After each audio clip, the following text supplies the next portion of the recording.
Zara Vincent stared at the email that had just landed in her inbox at 9:30 on a Wednesday morning, her coffee going cold beside her keyboard, and felt her entire world tilt sideways on its axis. Due to unforeseen circumstances, Philip Hartford will be meeting with you today at 2 p.m. to discuss the continuation of his monthly column in Metropolitan Business Review. Please prepare all relevant materials and be ready to discuss your editorial process. For exactly 1 year, 3 months, and 17 days, Zara had been writing every single word attributed to Philip Hartford, CEO of Hartford Industries, one of the largest commercial real estate development companies in North America. Every profound observation about leadership, every witty anecdote about corporate culture, every piece of advice that had made him one of the most quoted business figures under 40.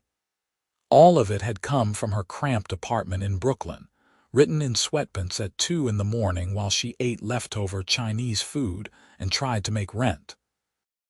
She had never met him. She had never even spoken to him on the phone.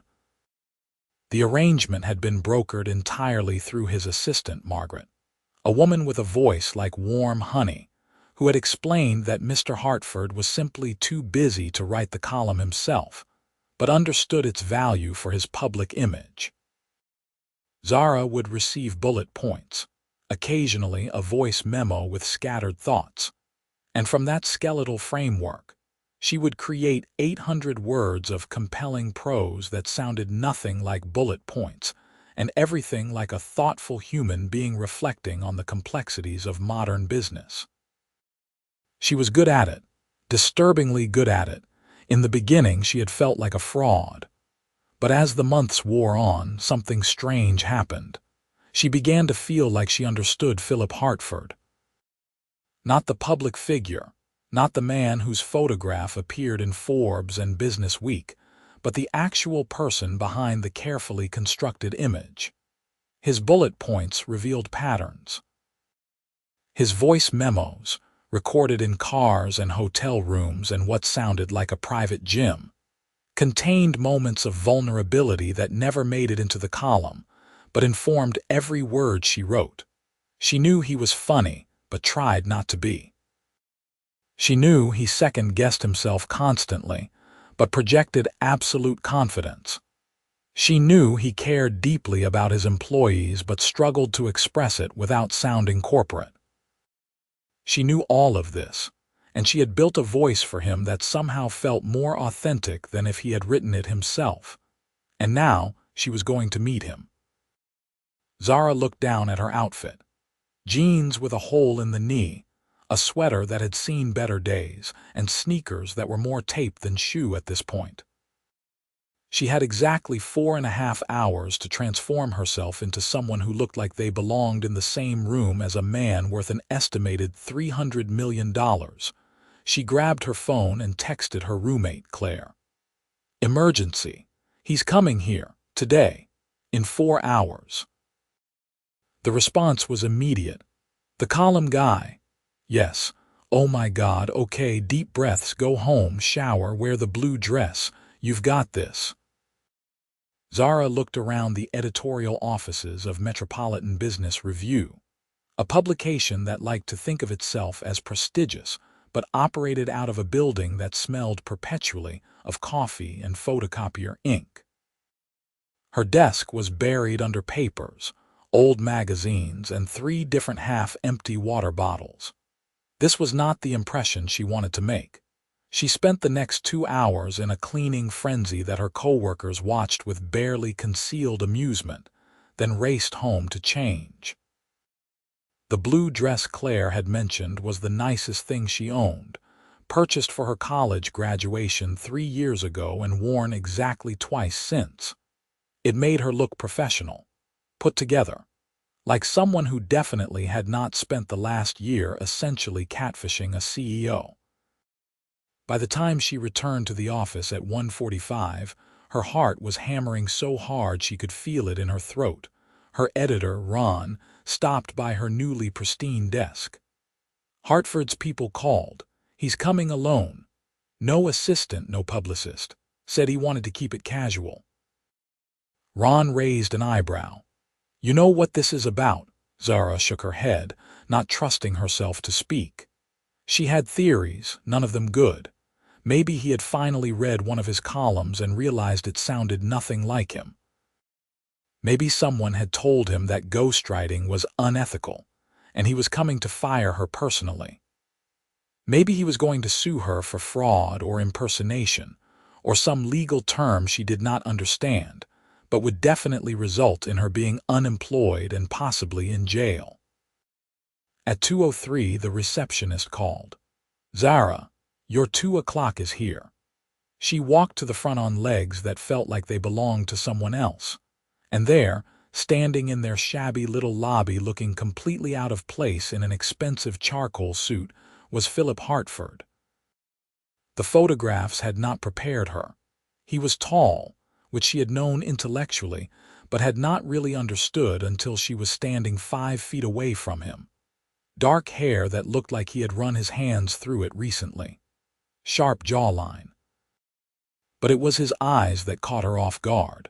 They were a warm brown, and they looked tired in a way that no professional photograph ever captured. Zara Vincent. His voice was exactly like it sounded in the voice memos, and hearing it in person made something in her chest constrict. Mr. Hartford, it's nice to finally meet you. She shook his hand, professional brief, and tried not to think about the fact that this hand had signed off on every column she had written with his name on it. Philip, please, is there somewhere we can talk privately? She led him to one of the small conference rooms, acutely aware of every coworker openly staring as they passed. Inside, she closed the door and gestured to a chair. He sat, she sat, and for a long moment, they simply looked at each other.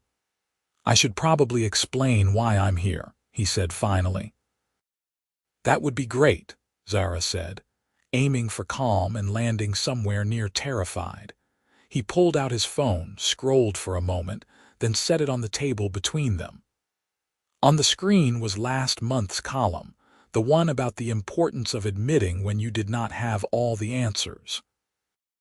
I read this 3 times, and then I read the last 6 months of columns, and I realized something. Here it comes, Zara thought, the part where I get fired and blacklisted from journalism forever. They're better than anything I could have written myself, Philip said. Not just technically better. They sound like me, but a version of me that's more articulate, more thoughtful, more human than I managed to be in real life. He looked up from the phone. How do you do that? Zara blinked. I'm sorry, what? I give you almost nothing. Bullet points that barely make sense. Voice memos I record while running on a treadmill at 6 in the morning, and somehow you turn that into something that sounds exactly like what I would say if I had the time and the talent to say it properly. He leaned forward. I came here because I needed to meet the person who understands my own thoughts better than I do. The relief that flooded through Zara was so intense she felt lightheaded. You're not mad, mad. He looked genuinely confused. Why would I be mad? Because I'm literally putting words in your mouth. Because people think you're writing these profound insights about leadership and corporate responsibility, and it's actually just me in my apartment eating cereal at midnight. Something that might have been amusement flickered across his face. You eat cereal at midnight. That's not the point. I think it might be exactly the point. He settled back in his chair, and some of the corporate formality seemed to drop away. Zara, do you know how many people have tried to write for me? Before you, I went through 4 different ghostwriters in 6 months. They all made me sound like a robot. Or worse, they made me sound like someone trying to be profound and failing miserably. You're the first person who made me sound like myself. How would you even know what you sound like? The question came out before she could stop it, but Philip did not seem offended. That's a fair point. I guess I mean you make me sound like who I want to be, like the person I'm trying to become. He paused. Margaret told me you have a degree in psychology. Minor in psychology, major in journalism. I wanted to write about people, understand what makes them tick. Well, you succeeded, at least with me. He picked up his phone, then set it down again, a gesture that seemed unconscious. I have a proposition for you. Zara's stomach dropped. Okay. I want to keep working with you, but I want to do it differently. Instead of bullet points and scattered thoughts, I want us to actually talk. Have real conversations about what's going on in the business, what I'm thinking about, what matters to me. And then you work your magic and turn it into something readable. That's basically what we're doing now, just with more steps. No, it's different. Right now, you're making educated guesses about what I mean and what I think. I want to give you the real material. I want to be actually involved in my own column. He smiled, and it transformed his entire face. Radical concept, I know. Zara found herself smiling back. When you put it that way, it does sound reasonable. So you'll do it. Fair warning, I'm probably going to be annoying to work with. I have opinions about my own voice, which I realize is ironic given that you've been creating it for a year. I'll do it, Zara said, and meant it. The relief of not being fired had given way to something else, curiosity. She had spent a year building a version of Philip Hartford in her mind, and now she had the chance to meet the real one. When do we start? Now, if you have time. I cleared my afternoon. You cleared your afternoon. Zara did not bother hiding her surprise. Don't you run a multi-billion-dollar company? I do. I also have excellent people who can handle things for a few hours. He checked his watch. Have you had lunch? She had not. She had been too nervous to eat. 20 minutes later, they were sitting in a small Italian restaurant 2 blocks from the office, the kind of place with red checkered tablecloths and a menu that had not changed since 1987. Philip had removed his suit jacket and loosened his tie, and Zara was beginning to understand why Margaret had always been so protective of his schedule. He looked like he had not slept properly in weeks. Tell me something, Philip said after they had ordered. What made you think I was funny? Excuse me, the columns. There's always humor in them, but it's subtle, dry. I didn't know I was funny until I read your version of me being funny. Zara considered this. Your voice memos. You make these observations about things, about people, and there's this thread of absurdity in them. Like you're constantly surprised by how ridiculous the business world is, but you're trying not to say it out loud. I just gave you permission to say it. Philip stared at her. That's exactly what it feels like. How did you know that? Because everyone feels that way. You're just the only CEO willing to admit it, even if you need me to do the actual admitting for you. Their food arrived, and they kept talking. Philip told her about the latest project Hartford Industries was working on, a mixed-use development in Portland that was designed to be completely carbon neutral. As he spoke, Zara could see the bullet points forming, the shape of next month's column taking form. But she could also see the person behind the project, someone who genuinely cared about doing something meaningful, even as he navigated the practical realities of investors and profit margins and city zoning laws. You light up when you talk about this stuff, Zara said.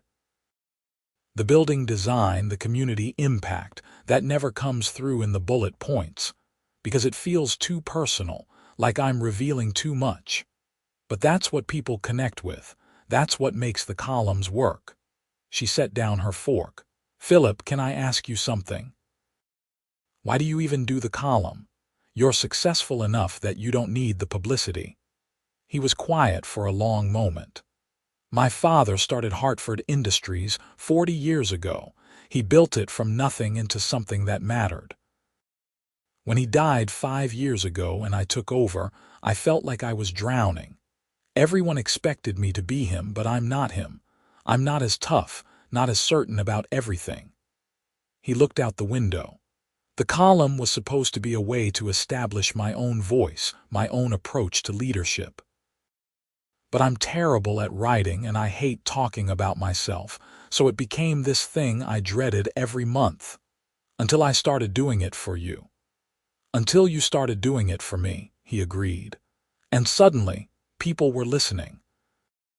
Not because I was David Hartford's son, but because the ideas were good. Or at least, your version of my ideas was good. Zara felt something shift in her chest, a protectiveness she had not expected. They're your ideas, Philip. I just help you articulate them. We can agree to disagree on that. He smiled again, and Zara realized she was starting to really like his smile. So here's what I'm thinking. What if we meet like this every month? Have lunch, talk through what's on my mind, and you do your thing, but I also want to give you more access. Come to some events, see the business in action. You can't write authentically about what I do if you only know me through voice memos. It was a good idea, a great idea even, but something about it made Zara nervous in a way she could not quite name. That's a big-time commitment. I'll pay you more, double what you're making now. Philip, you're already paying me well above market rate. Then I'll triple it. Zara, you're the reason that column is successful. You deserve to be compensated accordingly.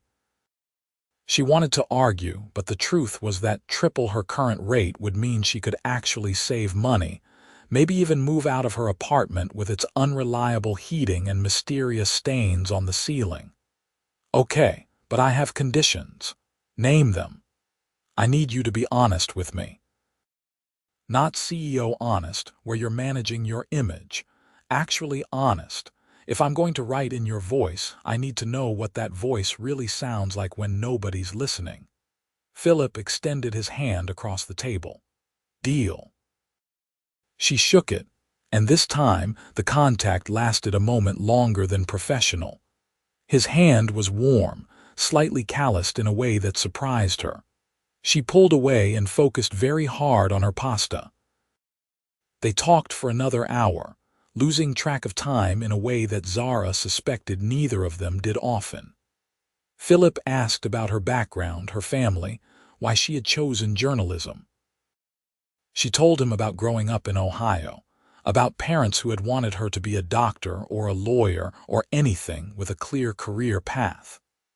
About choosing writing because it was the only thing that made sense to her, even when it meant waiting tables and living paycheck to paycheck.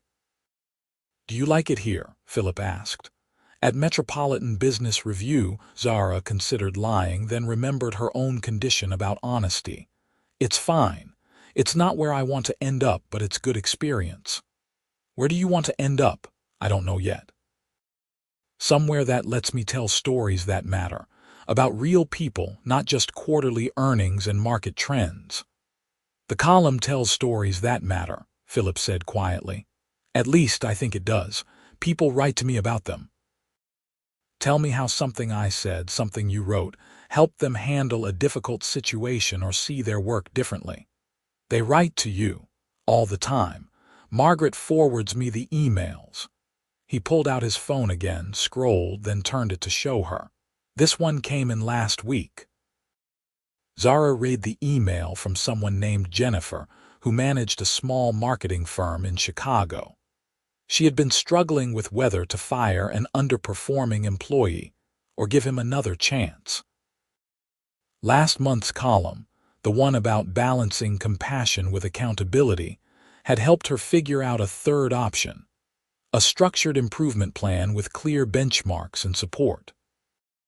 The employee was thriving now, and Jennifer credited Philip's wisdom with saving both a job and her own peace of mind. I didn't write this to help that guy keep his job, Zara said, looking up. I wrote it because you mentioned in a voice memo that you felt guilty about a termination that had gone badly. I was trying to help you process your own feelings.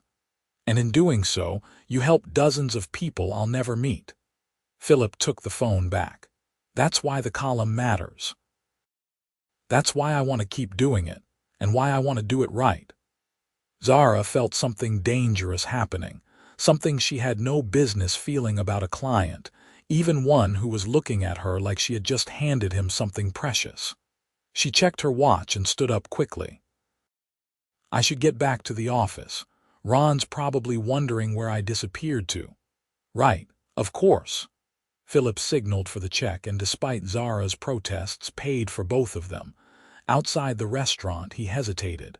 Same time next month, we can make it a standing appointment. That works. I'll send you a calendar invite. Very professional. There was that smile again, the one that made him look younger and less tired. It was good to finally meet you, Zara. You too, Philip. She watched him walk away toward a black car that was waiting at the curb, presumably with a driver who had been circling the block for 2 hours. Then she turned and walked back to the office, her mind racing. Claire was waiting when she got home that evening, sprawled on their battered couch with a bag of chips and an expectant expression. Well, what? Don't play dumb. How was the meeting with Column Guy? Is he everything you dreamed? Is he a nightmare? Did he fire you? I need details. Zara dropped her bag and collapsed into the armchair. He wants to meet monthly, have conversations so I can write more authentically. That's good, right? Yeah, it's good. He's tripling my pay. Claire sat up straight. He's what, tripling my pay? Said I deserve to be compensated for what I'm doing. Okay, so he's rich and he recognizes your value. What's the problem? Because you definitely look like there's a problem. Zara closed her eyes. He's not what I expected. The photos make him look intimidating, but in person, he's just this guy who's trying really hard to do the right thing and isn't sure if he's succeeding. He's thoughtful and funny, and he listens when you talk like you're the most interesting person he's ever met. Oh no, Claire said. What? You like him? I don't like him. I just met him. You like him, Claire repeated, with the confidence of someone who had known Zara since freshman year of college. You spent a year building him up in your head, and now the real version is even better than the fantasy version, and you're completely screwed. I'm not screwed. I'm professional. This is a professional arrangement. Uh-huh. How much time are you going to be spending with him? Just one lunch a month, and maybe some events. He wants me to see the business in action. Claire threw a chip at her. You are so screwed. Zara wanted to argue, but she had a sinking feeling that Claire was absolutely right. The next month passed in a blur of work and anticipation that Zara absolutely did not want to examine too closely. She wrote 2 other pieces for the magazine, both of which felt flat compared to the column that was not even under her own byline. She told herself this was because she had spent a year perfecting Philip's voice, not because she spent an unreasonable amount of time thinking about him. The calendar invitation for their next lunch arrived with a note. Same restaurant. Or should we branch out? She replied. Let's branch out. I'll pick the place. She chose a Thai restaurant in her neighborhood, the kind of place that was cheap and delicious and definitely not where Philip Hartford normally ate lunch. When he arrived, right on time, he looked around with obvious curiosity. This is great, he said, and sounded like he meant it. I spend too much time in places where they charge $40 for a salad.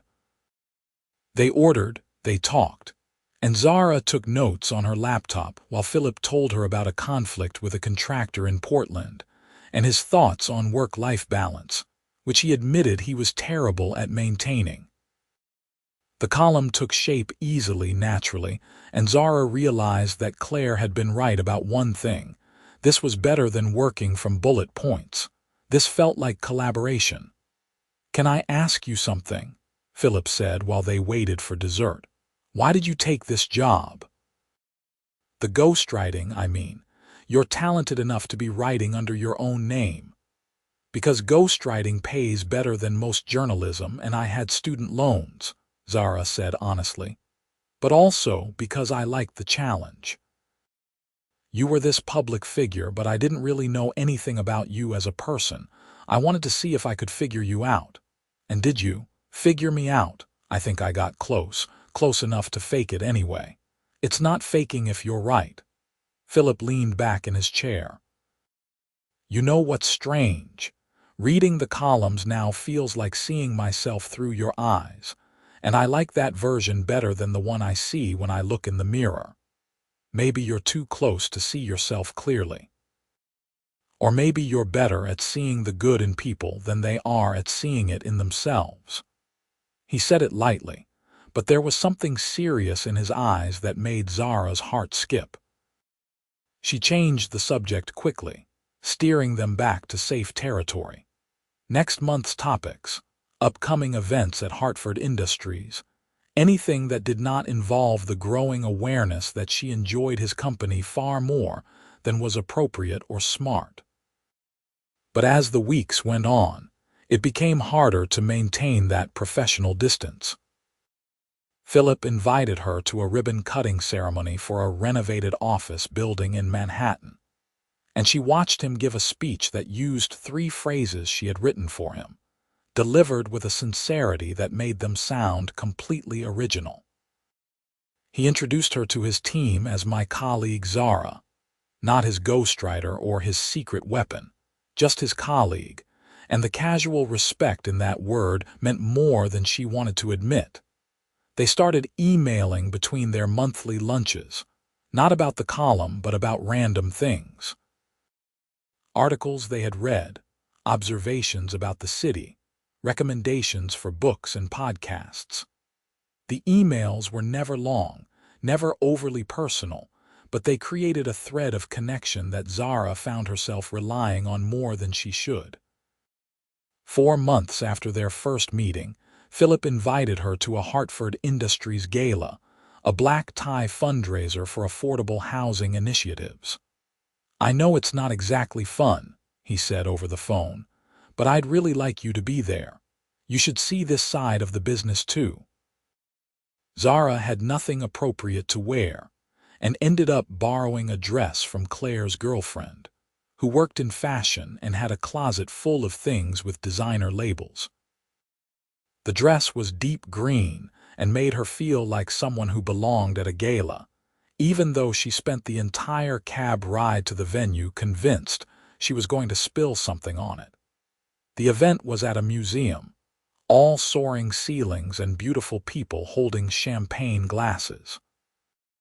Zara felt completely out of her depth until she spotted Philip across the room. He was in a tuxedo, talking to a woman in a red dress, and even from a distance, she could see the polite mask he wore when he was networking. Then he caught sight of her, and the mask dropped. His whole face lit up, and he excused himself to cross the room to her. "You came," he said, and the relief in his voice was palpable. "You invited me. Would have been rude not to show up. I'm glad you did. These things are torture, but they're necessary." He offered his arm.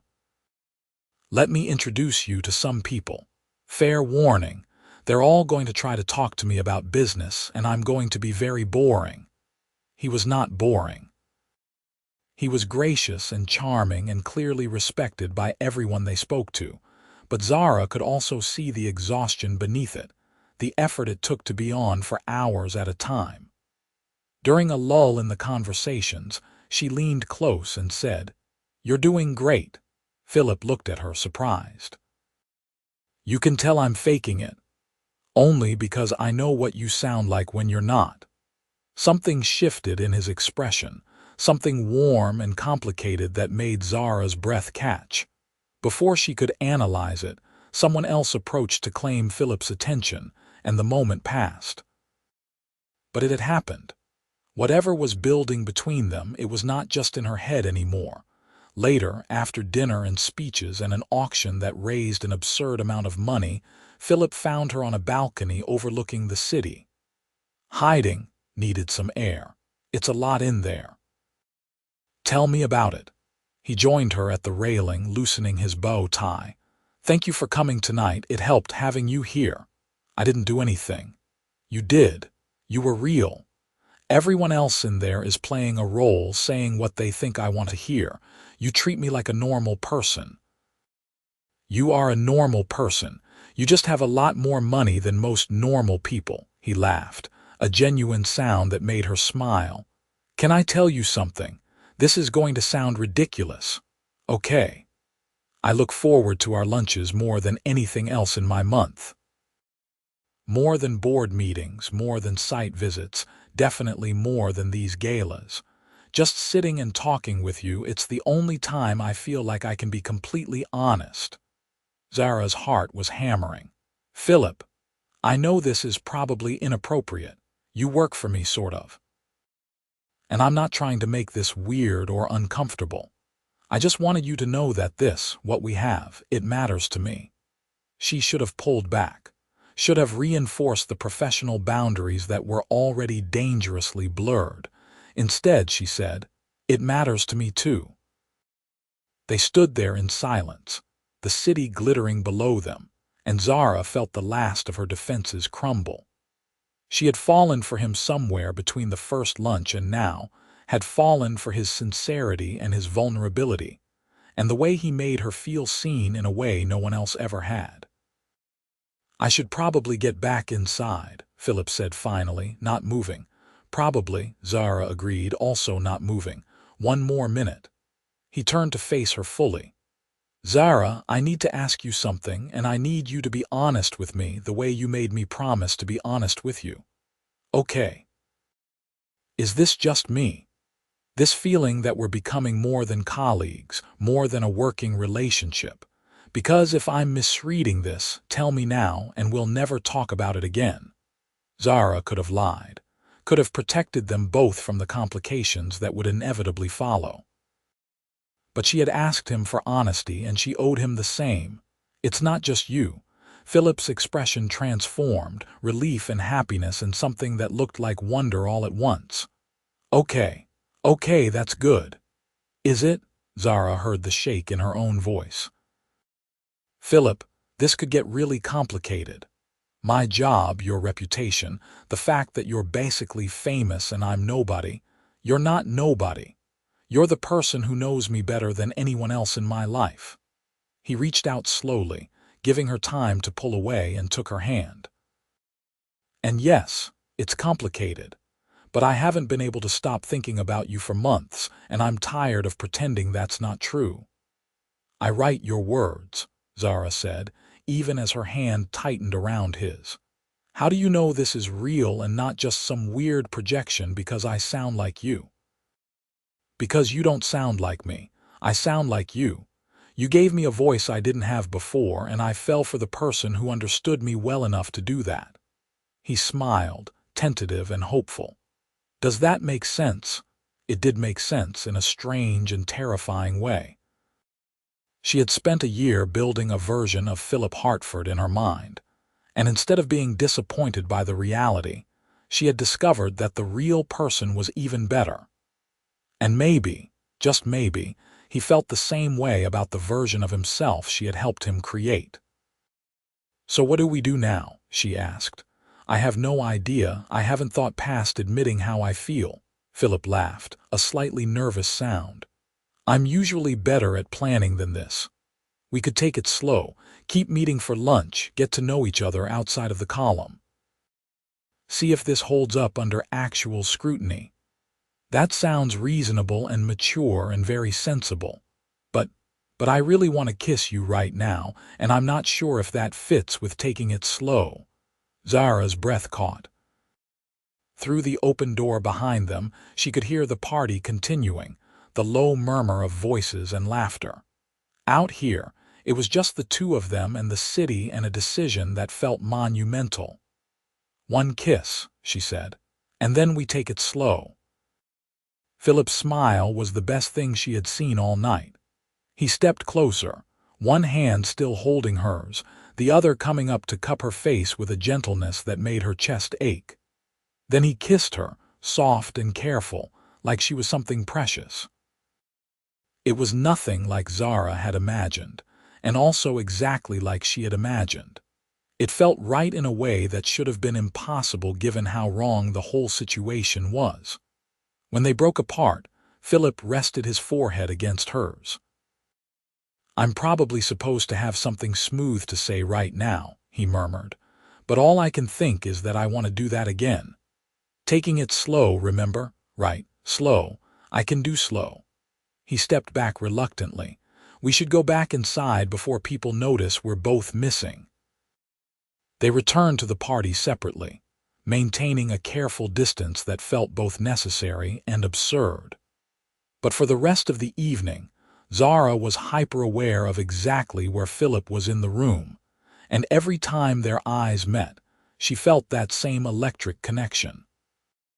She left before the event ended, partly because she had an early morning and partly because she needed space to process what had just happened. In the cab ride home, she called Claire. "I kissed him." "What?" "Or he kissed me. It was mutual. There was definitely kissing." Claire let out a whoop loud enough that the cab driver glanced in the rearview mirror. "I knew it. I called this months ago. This is a terrible idea, right? He's my client, kind of, and he's famous. And I'm absolutely going to get my heart broken."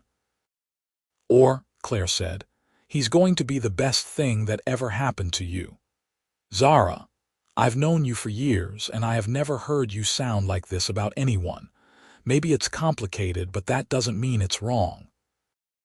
After they hung up, Zara stared out the window at the passing streets and let herself feel the full weight of what she had just admitted. She had feelings for Philip Hartford, real and deep and utterly inconvenient. And somehow, impossibly, he felt the same way. Her phone buzzed with a text. "Made it home okay," she smiled and typed back. "Just got in. Tonight was good.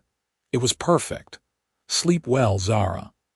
She fell asleep holding her phone, feeling like a teenager with her first crush, and did not care even a little bit. Taking it slow turned out to be more challenging than either of them anticipated. Their monthly lunches became weekly coffee meetings, ostensibly to discuss column ideas, but really just excuses to see each other. Philip would ask about her day, her writing, her life, and listen with an attention that made her feel like the center of the universe. Zara would ask about his projects, his challenges, his hopes for Hartford Industries, and help him see himself through clearer eyes. They did not kiss again, not at first. They maintained the careful boundaries of something that was not quite dating but was definitely more than professional. Philip would walk her home after their meetings, his hand brushing hers but never quite holding it. Zara would email him articles she thought he would like, usually late at night when she should have been sleeping. It was sweet and frustrating and wonderful all at once. The column evolved too. With more insight into Philip's actual thoughts and feelings, Zara's writing became even more nuanced, more personal. Readers noticed. The feedback increased, and other publications started reaching out to Philip for interviews and guest posts.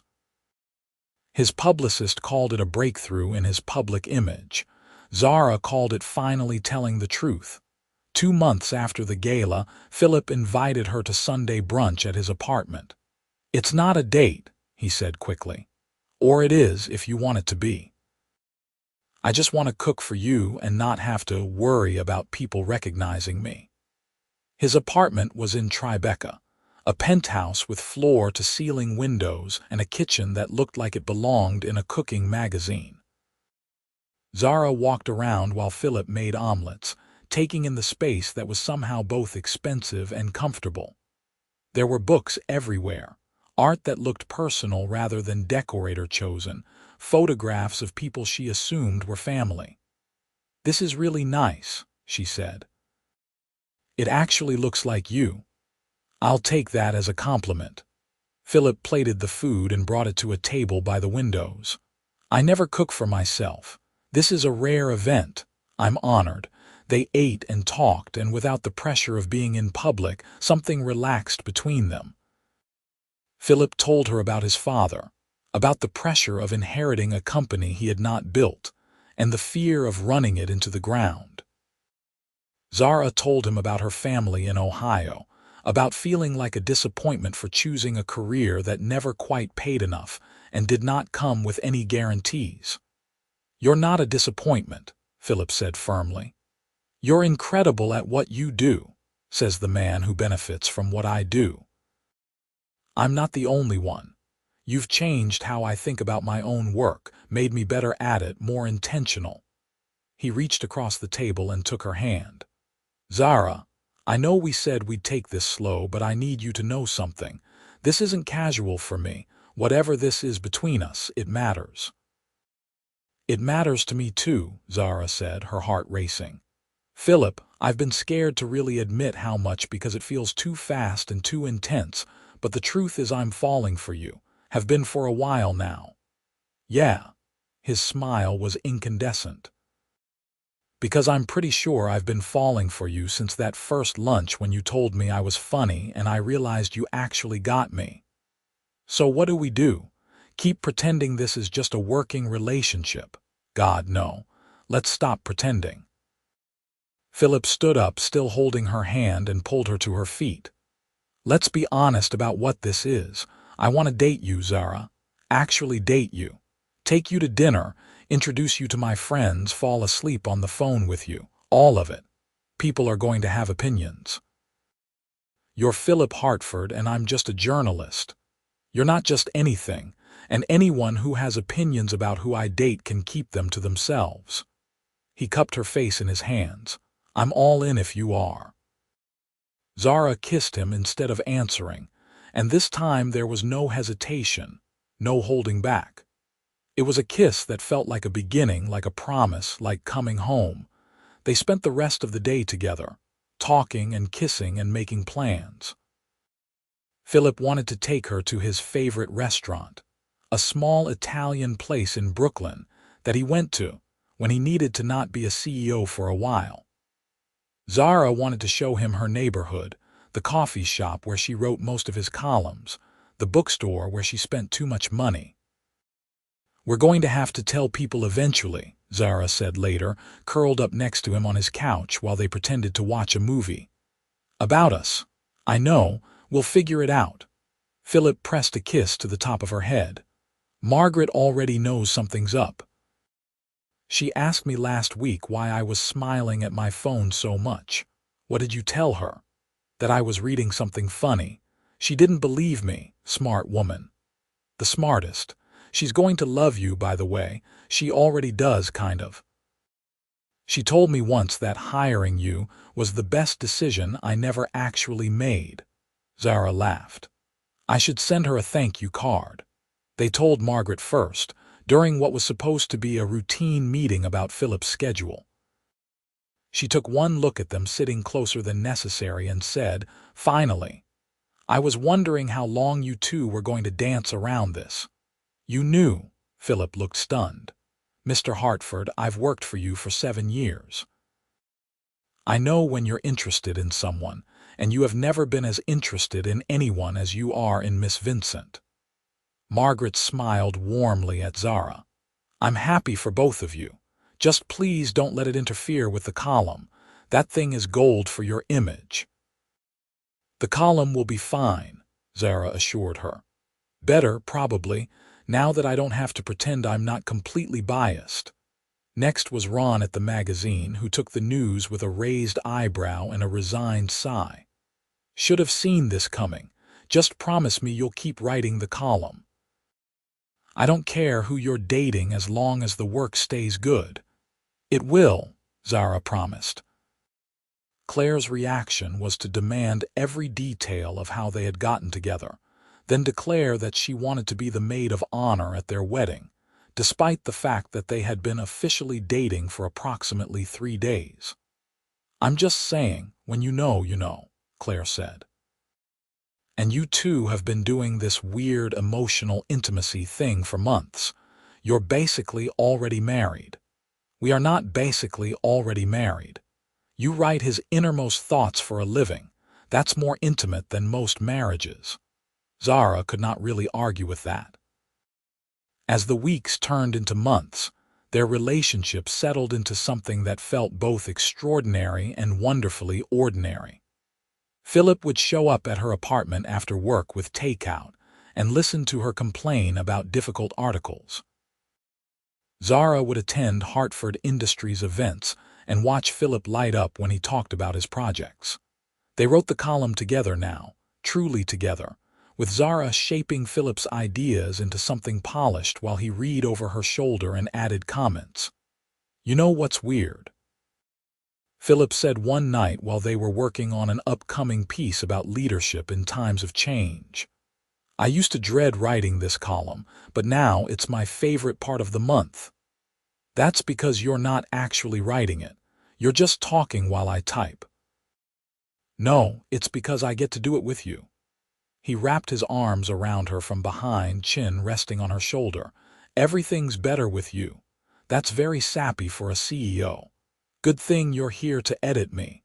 The column continued to be successful, more so than ever. Philip's authenticity resonated with readers who were tired of corporate speak and polished PR statements. Other business leaders started reaching out, asking how he managed to sound so human in his writing. Philip would smile and say he had an excellent editor, which was true but not the whole truth. 6 months into their relationship, a journalist from a major business publication requested an interview with Philip specifically about his writing process. He called Zara immediately. "What do I tell them? The truth," Zara said. "That you work with a ghostwriter who helps you articulate your ideas. It's not unusual, Philip. Most executives who write regular columns have help. But you're not just help. You're the reason the column works." Then say that. Say you collaborate with a talented writer who understands your voice. You don't have to mention that you're also dating that writer. The interview came out 3 weeks later, and Philip was frank about his process. He credited Zara by name, called her brilliant and insightful, and explained that their collaboration had made him a better communicator and a better leader. The response was overwhelmingly positive. People appreciated his honesty, and Zara got several job offers from companies looking for someone who could do for them what she had done for Philip Hartford. She turned them all down. Not because she did not want other opportunities, but because she had realized something important. She did not want to be a ghostwriter anymore. She wanted to tell her own stories in her own voice. "I think I want to write a book," she told Philip one evening. They were at his place, cooking dinner together in an easy rhythm they had developed over months of practice. About what?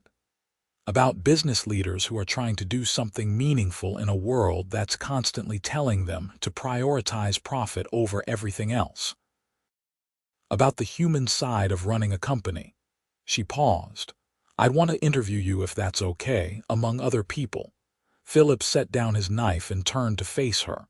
"Zara, that's a fantastic idea, and of course you can interview me. I'll tell you anything you want to know. Even the unflattering stuff. Especially the unflattering stuff. That's what will make it real." She started working on the book proposal that week, fitting it in around her job at the magazine and the monthly column that had become as much a part of her life as breathing. Philip connected her with other CEOs he knew, people who were doing innovative things in their industries and might be willing to talk honestly about the challenges they faced. Her network expanded, her ideas developed, and slowly, a book began to take shape. A year after they had first met in the shabby offices of Metropolitan Business Review, Philip asked Zara to move in with him. They were at their Thai restaurant, the one from their second lunch, and he said it so casually that she almost missed it. "Wait, what? Move in with me? Your lease is up next month and you practically live at my place anyway. It makes sense." Philip Hartford, was that a romantic gesture or a practical suggestion? "Can it be both?" he grinned. "Okay, fine. Zara Vincent, I love you more than I thought it was possible to love another person. You make me better at everything I do. You make me want to be the person you see when you write in my voice, and I want to wake up next to you every morning and fall asleep with you every night. Move in with me, please." Zara felt tears prick her eyes. "You love me so much it's actually embarrassing. I told my brother last week, and he made fun of me for 20 minutes straight because apparently I get this ridiculous smile whenever I talk about you." "I love you too," Zara said, and watched his expression transform. "And yes, I'll move in with you. But I'm keeping my terrible coffee maker. I have a $1,000 espresso machine, and I have a $15 Mr. Coffee that I've had since college. It's non-negotiable." Philip laughed and kissed her across the table, and Zara thought about how strange life was. A year ago, she had been writing words for a man she had never met, building a voice out of bullet points and scattered thoughts. Now she was sitting across from that man, planning a future together, and the voice she had created for him had become indistinguishable from his real one. Or maybe it had always been his real voice. Maybe she had just given him permission to use it. Moving in together was easier than Zara expected. Philip helped her pack up her tiny apartment, making jokes about her collection of coffee mugs and the truly impressive number of books she had crammed into every available space. He cleared out half his closet and 3 bookshelves without being asked, making room for her life in his space. "This is nice," he said one night after they had finally finished unpacking. "Having your stuff mixed in with mine, it feels right. Your apartment is going to be a lot messier now. I'm not exactly tidy. I don't care, I like the mess. It makes the place feel alive." They fell into a routine that felt both domestic and exciting. Morning coffee together before Philip left for the office. Late-night conversations about Zara's book research. Weekend mornings spent in bed, talking about everything and nothing. The column continued, but it had become such a natural part of their relationship that they barely thought about it as work anymore. Zara's book proposal sold to a major publisher, a development that left her stunned and grateful and terrified all at once. The advance was enough that she could quit her job at Metropolitan Business Review and write full-time, something she had never imagined would be possible. "I'm so proud of you," Philip said when she told him. "This is going to be incredible. What if it's terrible? What if I can't write when it's my own voice instead of yours? Your voice is amazing. Better than mine, actually. You're going to be brilliant."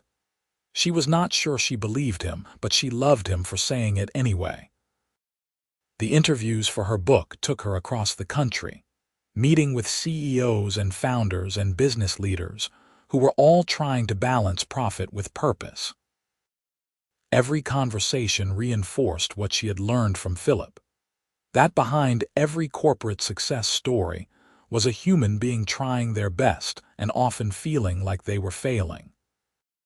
She wrote with compassion and clarity, and her editor called the early chapters some of the best business writing she had read in years. Philip read every word as she finished it, offering feedback and encouragement, and occasionally pointing out when she was being too kind in her assessment of him. "I'm not that thoughtful," he would say, and she would argue that he was. He just did not see it because he was too busy second-guessing himself. "That's what you do for me," he said once, late at night when they were both too tired to maintain any pretense. "You show me who I am when I'm not looking, who I could be if I got out of my own way." "You do the same for me," Zara said. "Before you, I was just going through the motions. Now I feel like I'm actually doing something that matters." 2 years after they met, Philip proposed. Not at a fancy restaurant or a romantic getaway, but on a Tuesday evening in their apartment while they were editing the latest column together. He just set down his laptop, got down on one knee and said, "Marry me." Zara stared at him. "Now, you're proposing now." "I've been carrying this ring around for 3 weeks waiting for the perfect moment. and I finally realized the perfect moment is just whenever we're together." He pulled out a small box, opened it to reveal a simple diamond ring that was exactly her style. "I love you. I love our life. I love that you know me better than I know myself and you love me anyway. Marry me, Zara." She was crying before he finished talking.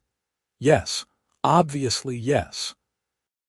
He slipped the ring on her finger, kissed her, and then they both sat there on the floor of his apartment laughing and crying and marveling at how strange and wonderful life could be.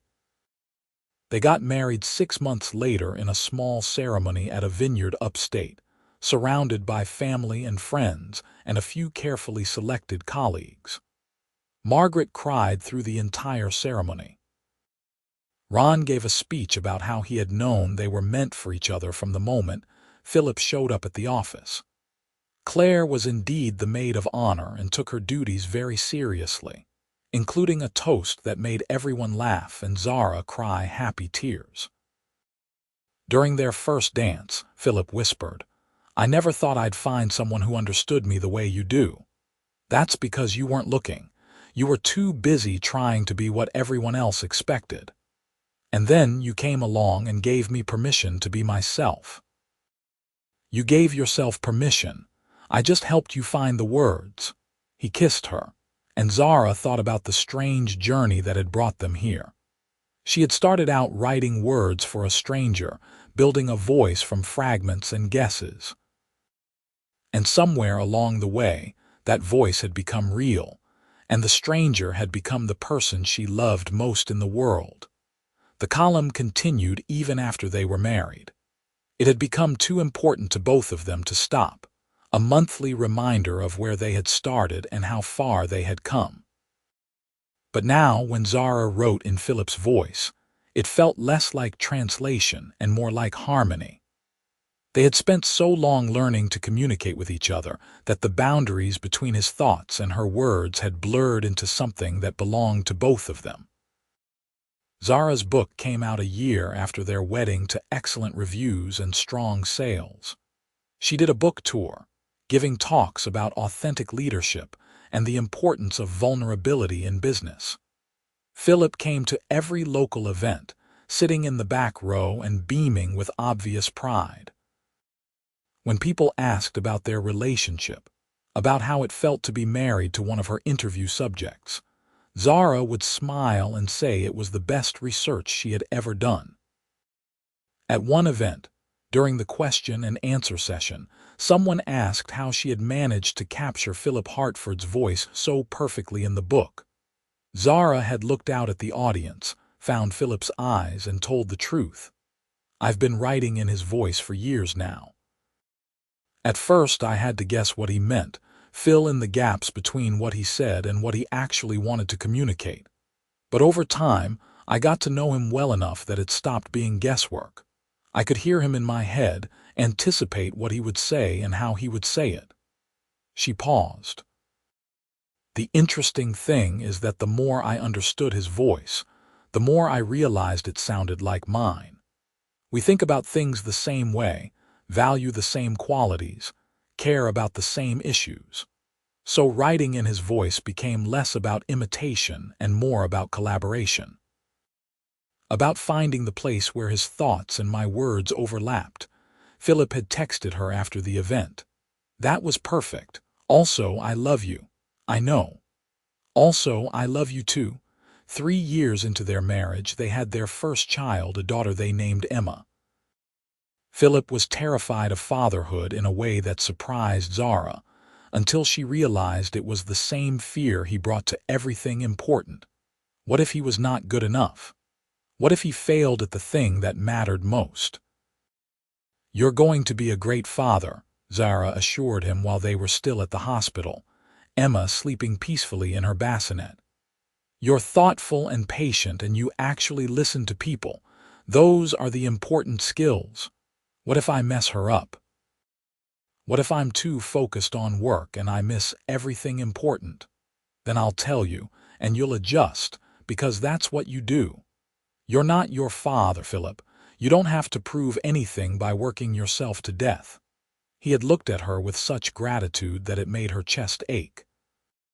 How do you always know the right thing to say? Practice. I've been saying the right things in your voice for years now. Fatherhood changed Philip in ways that surprised both of them. He started leaving work earlier, prioritizing time with Emma and Zara over late meetings and business dinners. He wrote a column about work-life balance that was his most honest yet, admitting that he had always been terrible at it but was trying to do better for his daughter's sake. The response was overwhelming, with hundreds of parents writing to thank him for his vulnerability. "You're good at this," Zara told him one night while he rocked Emma to sleep, humming softly, "the whole dad thing." "I have a good teacher," he said, nodding toward her. "I meant you're good at being yourself, at letting people see who you really are. That's all you, though." "You taught me how to do that." "No, I just gave you the words. The person behind the words was always you."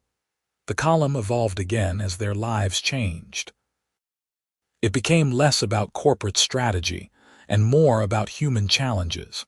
How to be present for your family while running a company, how to lead with empathy, how to build something meaningful that lasted beyond quarterly earnings reports. Philip's voice, the one Zara had helped him find, matured into something even more authentic. On their 5th anniversary, Philip surprised her with a leather-bound book. Inside were printouts of every column they had ever written together, from the very first one to the most recent. "I wanted you to see what we built," he said. "Not the business or the reputation or any of that. This. 5 years of figuring out who I am and how to say it." Zara flipped through the pages, reading phrases she had written so long ago they felt like they belonged to a different person. "We've come a long way. We have, and I want you to know something." Philip took her hand. "That first column, the one you wrote before we ever met, I read it last week, and I barely recognize myself in it. But every column after we started actually talking, after we fell in love, those feel real." "That's my voice. Our voice, maybe. Definitely our voice," Zara agreed. "I couldn't write you any more without it being filtered through how I feel about you." "Good. I wouldn't want you to." They had more children, a son named Jack and another daughter named Sophie.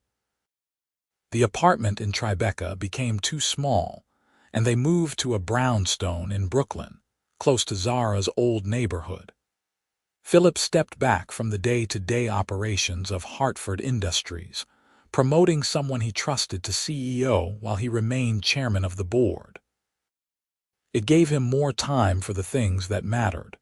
His family, his writing, the affordable housing initiatives he had become passionate about. Zara wrote 2 more books, both successful, and became a sought-after speaker on business ethics and authentic communication. She still ghostwrote Philip's column, but now it was a choice rather than a job, something they did together because they enjoyed it. On their 10th anniversary, they were sitting in the same Thai restaurant where they had shared their second lunch, a decade and a lifetime ago. "Do you remember that first meeting?" Philip asked. "When I showed up at your office and you looked terrified. I thought you were going to fire me or sue me, possibly both. I was so nervous. I had built up this image of you in my head, the person who understood me well enough to write my thoughts. And